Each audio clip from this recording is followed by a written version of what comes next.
On the day my alpha father Dominic decided to adopt the new head maid, just because she looked like my late Luna mother, I set the entire banquet on fire. My brother Ronan had said, "No one replaces Mom. Leah, just kick her out." But the moment he actually met Ella, Ronan flipped, planted himself in front of that Omega like a shield. "Leah, she's actually pretty kind," he switched his tone. "And she really does look like Mom. Could you stop going after her?" I hadn't believed my family would ever choose an Omega maid over me, until the day of my mating ceremony. Reid Archer suddenly swapped the bride and shoved the ring that should have been mine onto Ella's finger like it belonged there. My father pinned me down so I couldn't rush the stage, and my brother hauled me straight to prison on the very day of my mating ceremony. "Ella's terminal," he told me. "Her only wish before she dies is to mate with the man she loves. You bullied her so many times. Handing Reid over to her isn't exactly unfair." And to teach me a lesson, my father adopted Ella the second I went to prison, showered her with endless favoritism. They thought I'd break. They thought I couldn't take hardship, that I'd come crawling back and beg. But I spent 2 full years in that prison, and I never asked them for help once. When I got shoved out of the gates, a north wind was cutting through the air, carrying shredded snow.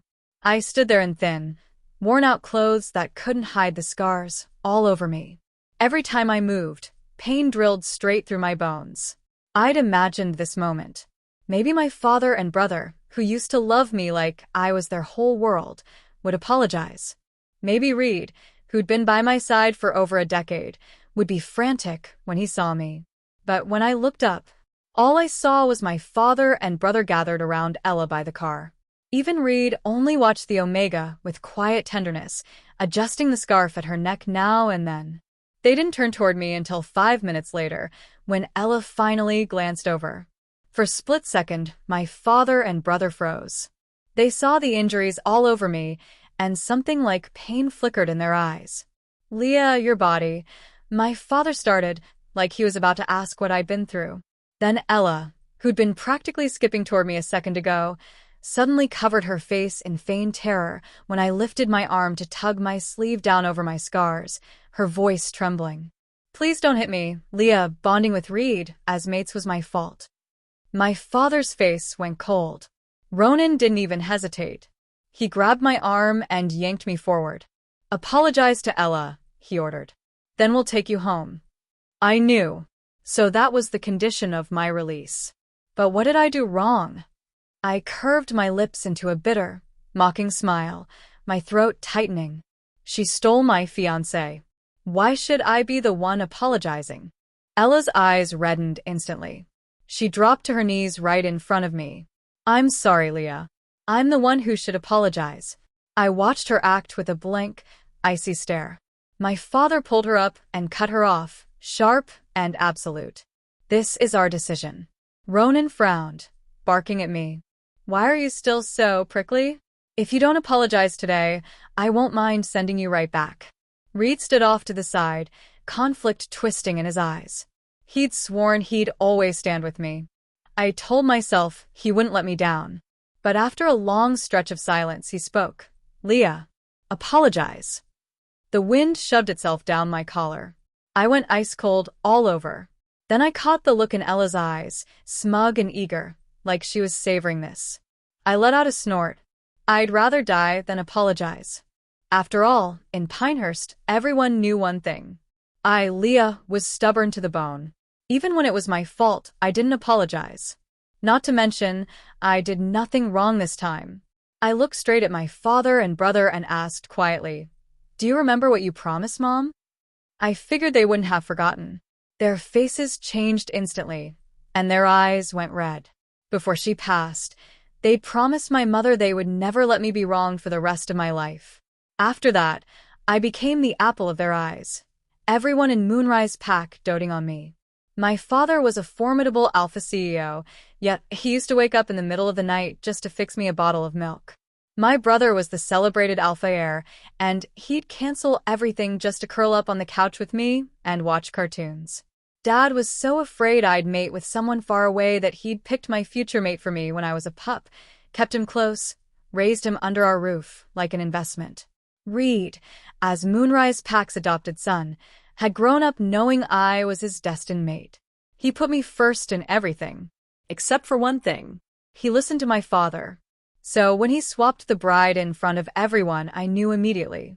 That wasn't Reid's idea, but my father's. And the reason was simple: Ella looked like my mother. I'd hated substitutes since I was little. So the day my father decided to adopt the new maid because she resembled Mom, I set the entire banquet on fire. My brother had said, "No one replaces Mom. Leah, just kick her out." But once he actually met Ella, he changed his tune, protected that Omega like she was the one who needed saving. "Leah," he pleaded, "she's actually kind, and she really does look like Mom. Can you stop targeting her?" Betrayed twice over, I spent my days doing the worst things I could think of, kidnapping Ella and slapping her, over and over, even leaking her private photos with street trash and auctioning them off again and again. I didn't believe my family would do anything to me over a maid. But I was wrong. They actually made me hand over the man I'd loved for more than 10 years. When the guards forced me into that dull gray prison uniform, I still couldn't accept it. It felt like a nightmare I'd wake up from. I kept telling myself my father and brother loved me. They'd come get me soon. They had to, but they didn't. Not only did they never come, they announced Ella as their princess. While inmates burned cigarette scars into my back, my alpha father splurged on a century-old fairy tale castle for Ella.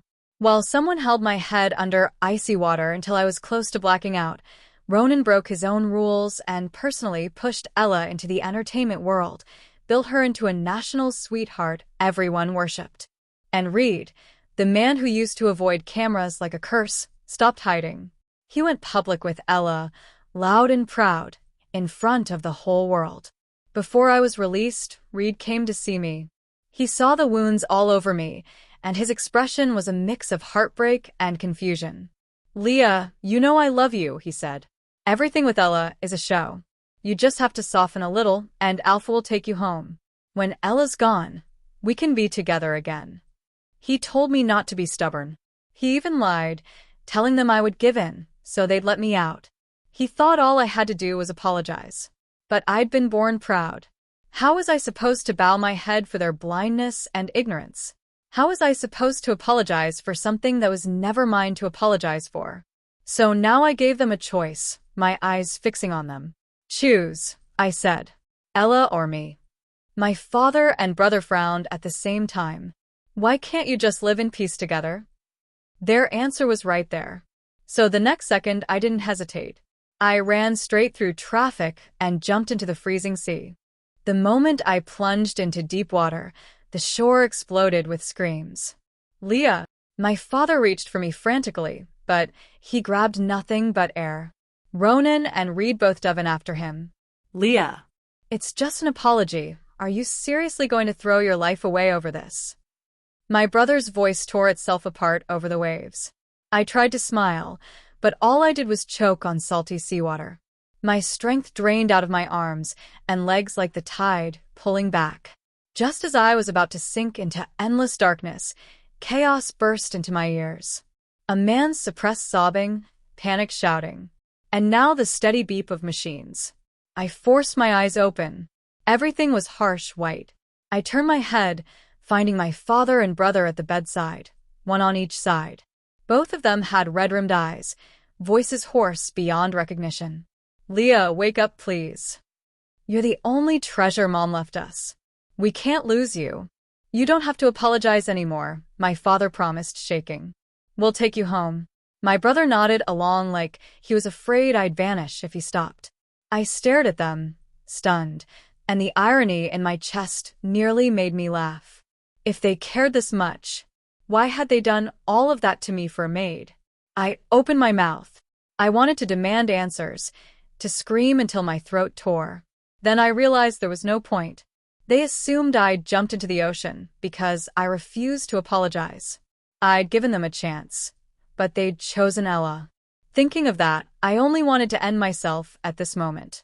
So the instant I had any strength left, I lifted my hand and ripped the oxygen mask off my face. In the next second, Suffocation surged down my throat and punched straight into my lungs. A rough cough burst out of me, thin and shredded, the sound ugly in the sterile hospital room. My father's pupils shrank. Despair flooded his eyes, so hard it looked like it might swallow him. He lunged, practically throwing himself at me, and forced the mask back over my mouth and nose, ignoring my struggling. "Leah, what's wrong with you?" he demanded, voice shaking. Tell Dad. What do you want? "What do I have to do to make you live? Why are you so hell-bent on dying?" Ronan's eyes were red. Like something finally clicked, he grabbed my hand, and for the first time in my life his voice sounded almost small. Leah, I'm sorry. "I was wrong. 2 years ago, I never should have sent you to prison. I'm an idiot. I promise you, it'll never happen again." I lay there, too numb to even lift my eyelids. I stared at them without feeling, like dead water that didn't ripple for anything. They were scared. Scared I'd do something extreme again. My father immediately called Reid, the one who'd just taken Ella home. Reid came fast. 10 minutes later, he burst into the room, panting, clutching a bottle of my favorite strawberry milk tightly. He hurried to the bedside and sat down. Carefully, he twisted the cap open. "Leah, I know you're still blaming me. But believe me, I only love you all along. Last year, when I swapped the bride in public, I did it just to satisfy the alphas and Ronan's obsession. And Ella's terminal.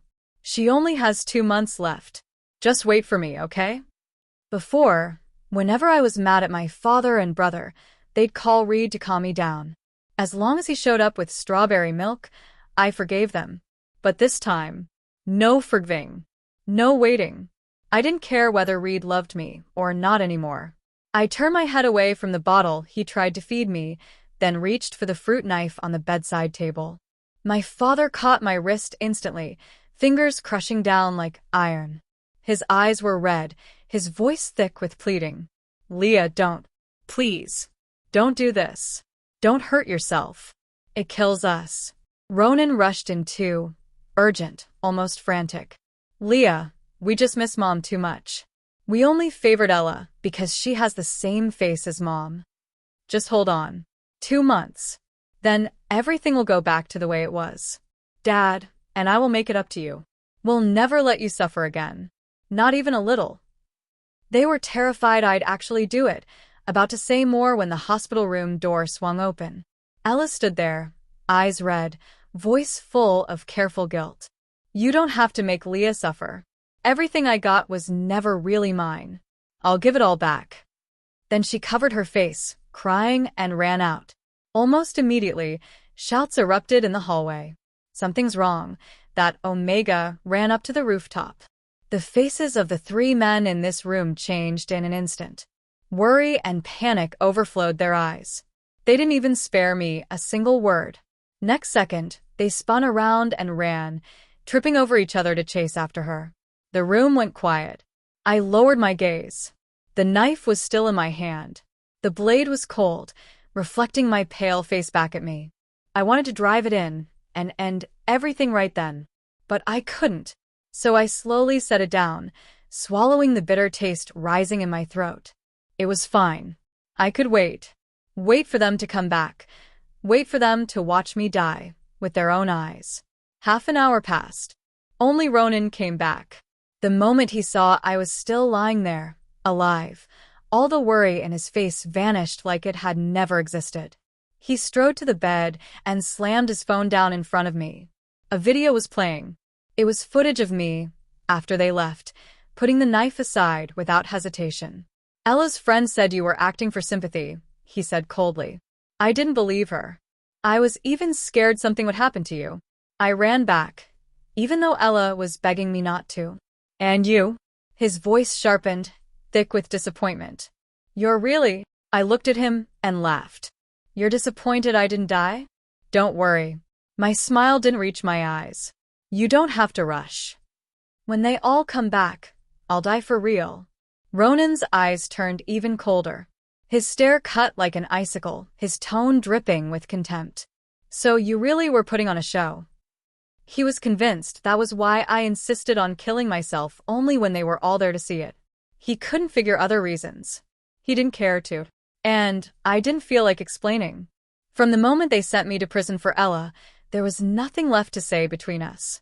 So I closed my eyes and leaned back against the headboard, ignoring his rage. That only made him angrier. He reached out and yanked me off the bed.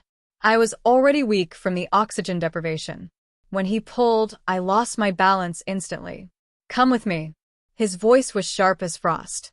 He gripped my wrist and dragged me toward the room next door, squeezing hard enough it felt like my bones might crack. "Go apologize to Ella. Otherwise, I'll send you back to prison and let you rot there for the rest of your life." He hauled me along, my steps unsteady. The sudden movement made the lack of oxygen worse. My chest felt like a boulder had been slammed onto it, crushing the air out of me. Dazed, I was dragged inside. "Ronan, don't treat Leah like this." Ella was lying in bed, weakly trying to sit up. Her voice was filled with perfectly measured concern. "She seems uncomfortable. Don't push her." The moment Ronan heard Ella, he threw me aside and went to her at once, carefully pressing her back into the pillows and tucking the blanket around her. His voice was soft enough to drip honey. "Sweetheart, you're not in the best shape right now.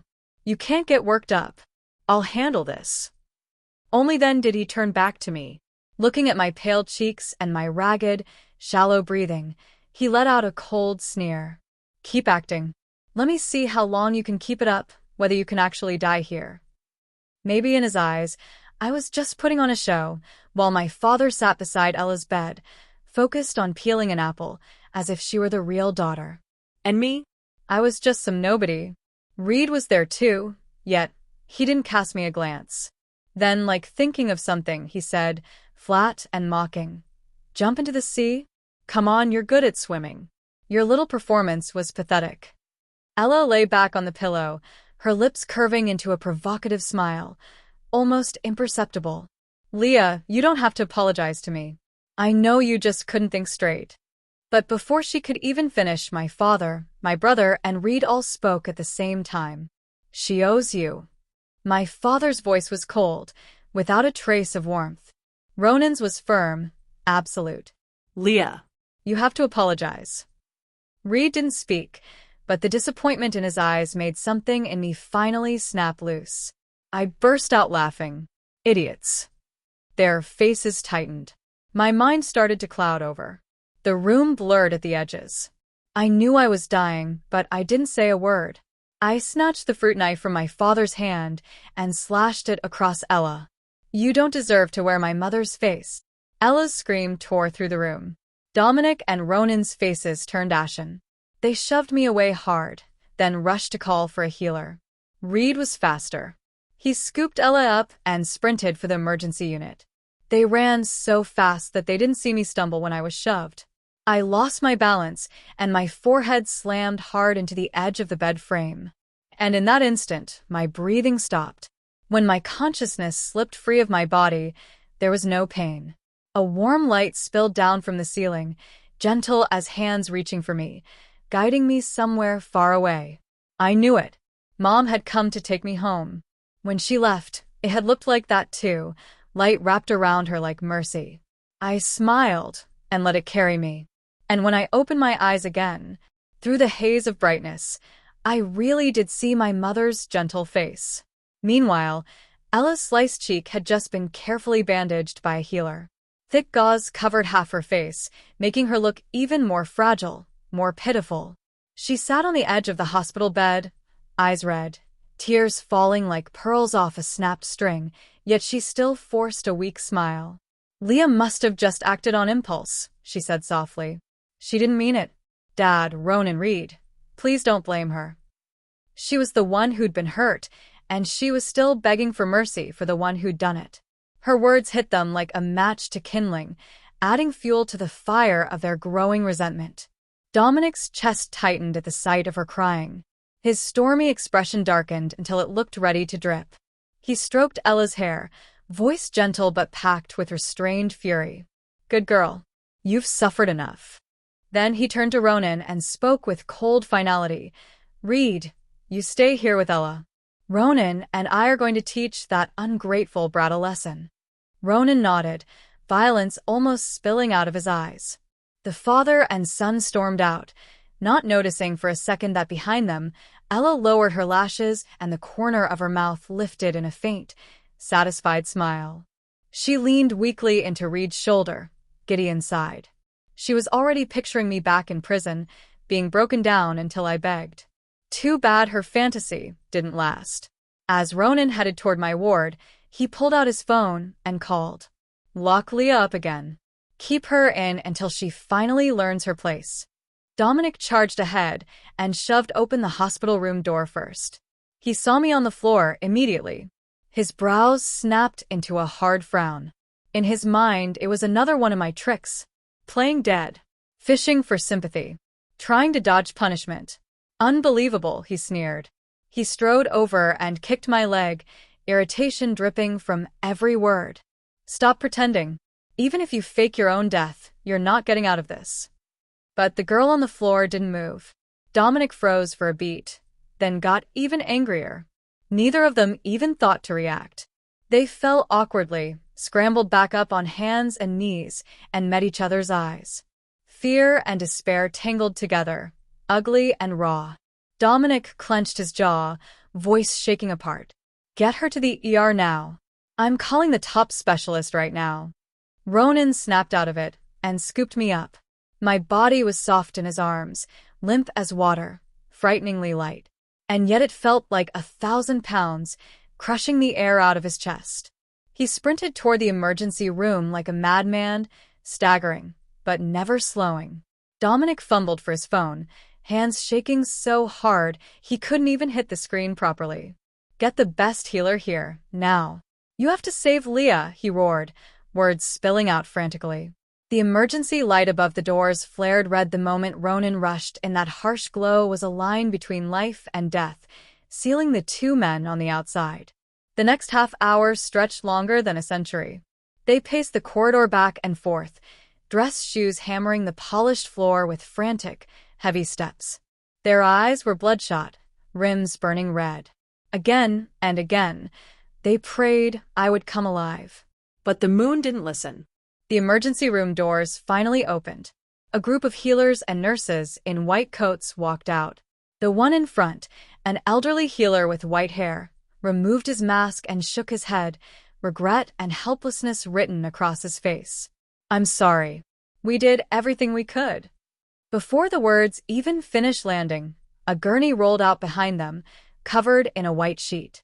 Under that sheet was my body. The old healer's voice came again, like a knife straight into their hearts. The direct cause of death was hypoxia and suffocation, compounded by a severe head impact that caused massive intracranial bleeding. She was beyond saving by the time she arrived. Hypoxia? Head impact? The two of them stood there like they'd been struck by lightning. Dominic's hand trembled as he reached out and pulled back the sheet. My face was white as paper, and on my forehead, where my hair barely hid it, dark red had already congealed into a purple-black bruise. Something detonated in Ronan's mind. He remembered it all. I'd been on the bed. I'd still had the breathing machine. It was him. He'd seen the video from Ella, and he'd stormed in without thinking, convinced I was faking to get sympathy. He'd ripped off the oxygen mask and shoved me off the bed. He'd pulled the life out of his sister with his own hands. He'd pushed her into death. Dominic finally caught up too. His bloodshot eyes filled with endless regret and despair. He staggered to the gurney, hands shaking as he reached for my cheek. But the cold under his fingertips was an ice spike, stabbing straight through his heart. His tears finally broke loose. They blurred his vision, blurred my lifeless face. "No, no way," Dominic whispered, disbelief cracking his voice. "Leah, wake up. I was wrong. I won't play favorites again. Just wake up." Ronan looked like the soul had been sucked out of him, slumping to the floor. He stared at my pale face, guilt rising so violently it might swallow him whole. He lifted his hand and slapped himself again and again. Hard enough to swell his cheek, hard enough to split the corner of his mouth. He didn't even seem to feel it. It's my fault. It's my fault I killed you, Leah. I'm sorry. They couldn't believe I was really dead. But the brutal cold, told them the truth, reminding them they were the ones who had done it. Meanwhile, having grown impatient waiting for news of my imprisonment, Ella could no longer sit still. She clung to Reid, insisting he take her to the Pack hospital to check. Reid supported her, his face heavy with guilt. Don't worry, Ella, he promised. This time, I won't help Leah get out again. She'll get the punishment she deserves. Ella leaned into Reid's arms, the corner of her mouth lifting in a smug smile. She covered it quickly, replacing it with that fragile, innocent look she wore like a second skin. But the moment they reached the ER doors and saw the gurney being pushed toward the morgue, saw the two men wrecked with grief, Ella's expression froze, and Reid went rigid, his feet rooted to the floor, like they'd grown there. He couldn't take another step. The lifeless face under the white sheet obliterated whatever was left of his sanity. He staggered back, shock swallowed whole by a tidal wave of despair. It felt like an invisible hand had wrapped around his heart and squeezed until he couldn't breathe. He snapped his head up, eyes bloodshot, locking onto Dominic and Ronan like a cornered beast. His scream tore through the empty hallway. This is on you. If you hadn't used my future to force me, if you hadn't made me play along, pretend I loved Ella, freeze Leah out on purpose, how would she have ended up like this? How would she be dead? The words hit like thunder, cracking open the air. Ella went paper white. Her body started shaking out of control. She'd never imagined Reid, who'd always been gentle with her, would turn around now and throw the blame back where it belonged, onto her and the Moonrise Pack men. She reached for him in panic, trying to grab his sleeve, trying to soften him with weakness and tears. Reid, how can you say that? Her fingers didn't even touch the hem of his coat before he flung her off. Reid's gaze was cold as a poisoned blade. It landed on her with undisguised disgust and hatred. That single look made Ella feel as if she'd been plunged into an ice bath. She went numb to the bone. But none of it reached Dominic and Ronan. Reid's shouting, his sudden hostility, even Ella's trembling, it might as well have been happening in another universe. The father's and son's eyes stayed glued to the covered gurney, to my cold body. The two men who'd been stirred by the noise around them a second ago now looked hollowed out, as if their souls had been ripped loose, completely oblivious to Reid's presence. Dominic braced a hand against the wall, shaking violently. Ronan was choking with sobs, helpless. The tall, powerful man crouched on the floor like a pup, covering his face as his shoulders trembled. They didn't even think to argue with Reid. They just followed the nurse pushing the gurney, step by step, into the dim, freezing morgue. Dominic apologized again and again. I was wrong. I shouldn't have played favorites. I shouldn't have yelled at you. I shouldn't have forced you to death. Ronan lunged to the side of the gurney, gripping my icy fingers. Leah, I won't ever bully you again. I'll never take Ella's side over yours. Get up, okay? Just get up, and I'll give you anything. One was the Moonrise Pack's alpha, feared and revered. One was the golden heir everyone envied. And there they were, crying over a cold corpse like two powerless pups. Reid followed them in. He stood by the gurney and looked at my face, the despair in his eyes deepening. He didn't cry. His stare was just terrifyingly empty, like his soul had been scooped out and left somewhere far away. Ella stood alone at the morgue doorway. Unease rose like a tide and swallowed her whole. She couldn't understand it. How had it become this? How could I end up in death? She'd only wanted me behind bars, gone, out of her sight forever. She hadn't accounted for me actually dying. A sharp, ugly hatred began to breed in her chest. She hated me for dying in a way that made everyone grieve her. For dying in a way that shoved all the blame onto her. Ella bit her lip, a hard glint flashing through her eyes. Then her fingers brushed the gauze on her cheek. Under that was the wound I had carved. But it didn't matter. She still had this face, the one that resembled my mother. As long as she had this face, Dominic, Ronan, and Reid would come back to her eventually. She couldn't let everything fall apart now. Ella took a slow breath, pressed the panic and resentment down, and stepped into the morgue. She stood behind the three men and said nothing, quietly keeping them company. She was waiting for them to cry it out, waiting for them to finally notice her again.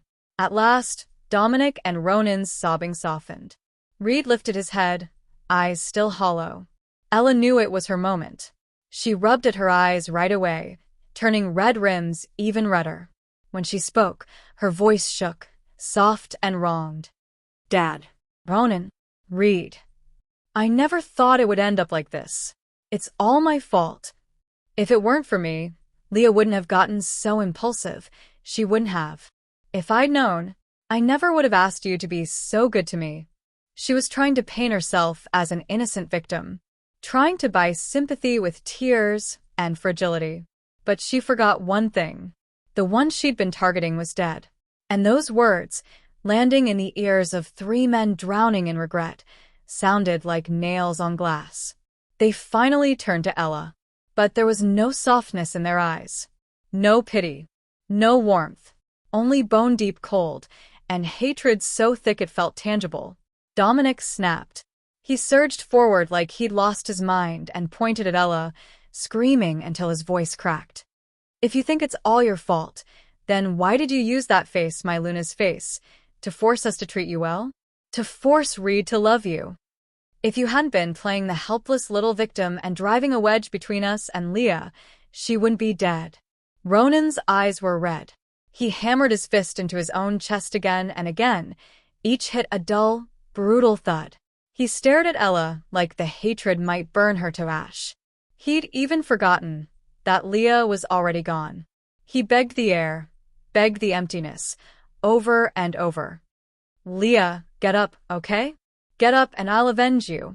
I'll never let you suffer again. Not even a little. Reid leaned against the wall and looked at Ella, then let out a low, broken laugh. It was filled with regret, so deep it sounded like a wound splitting open. If I'd known this was how it would end, he said, voice hollow, I never would have agreed to any of it. Even if I'd taken Leah and left, even if we had nothing, even if Moonrise Pack crushed me for the rest of my life, it would have been better than this. Ella was shaking so hard her teeth threatened to chatter, terrified by their gazes and words.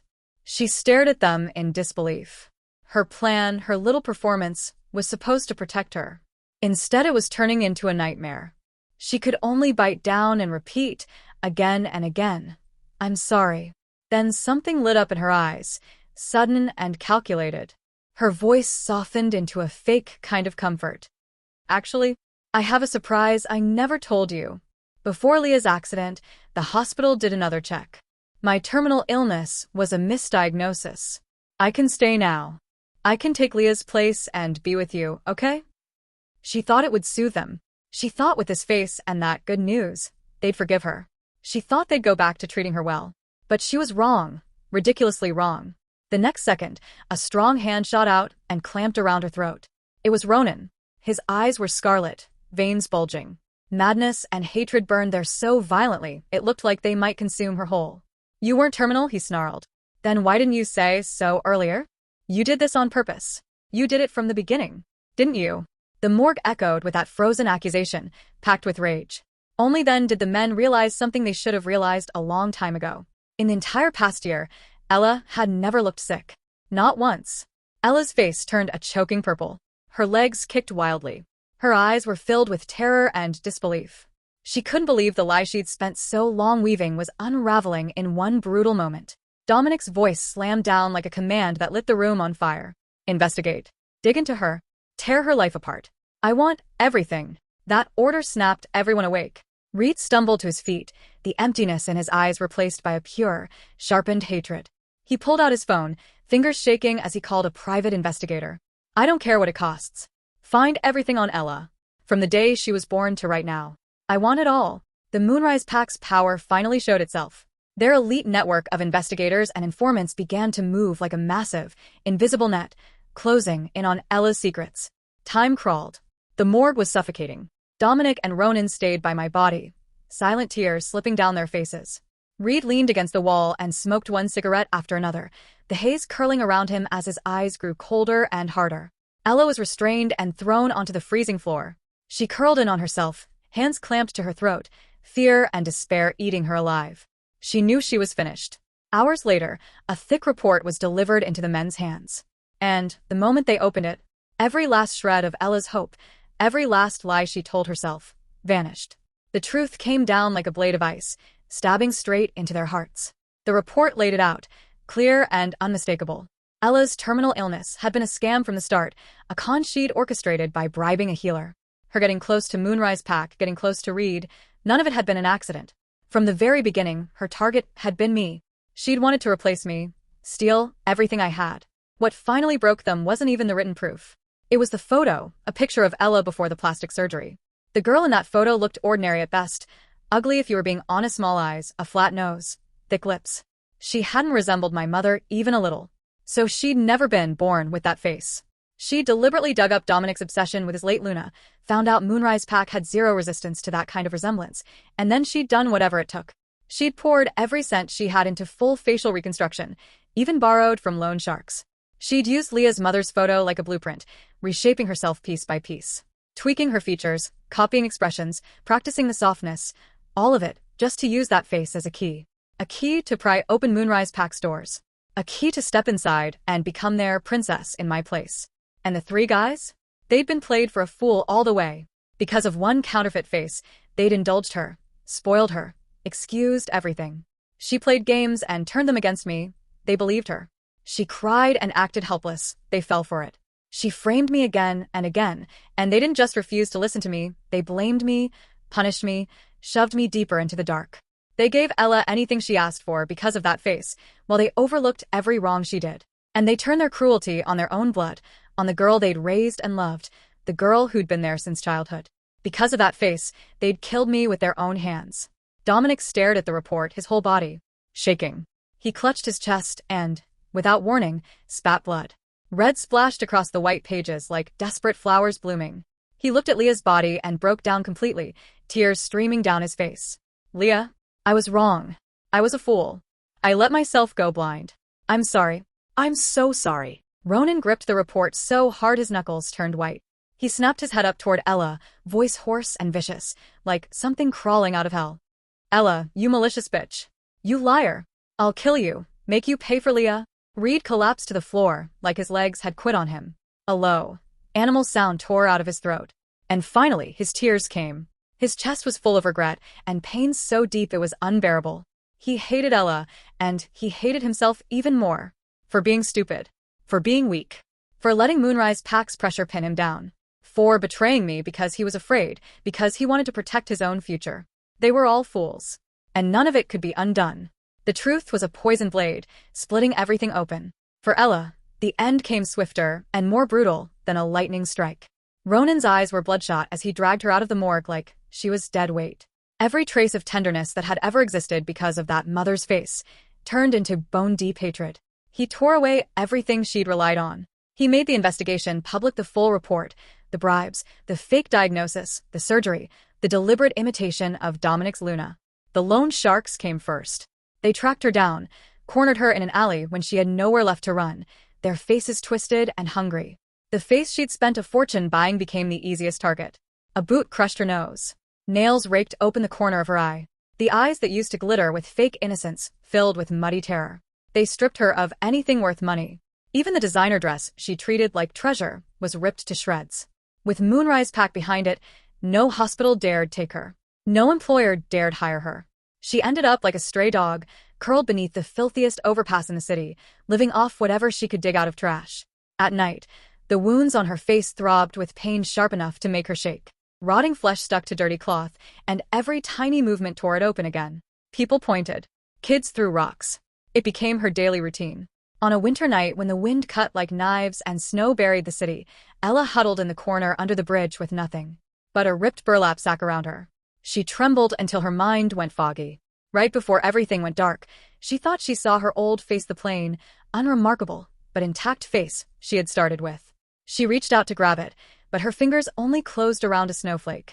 By morning, she was frozen stiff. Her scars had twisted her features into something grotesque.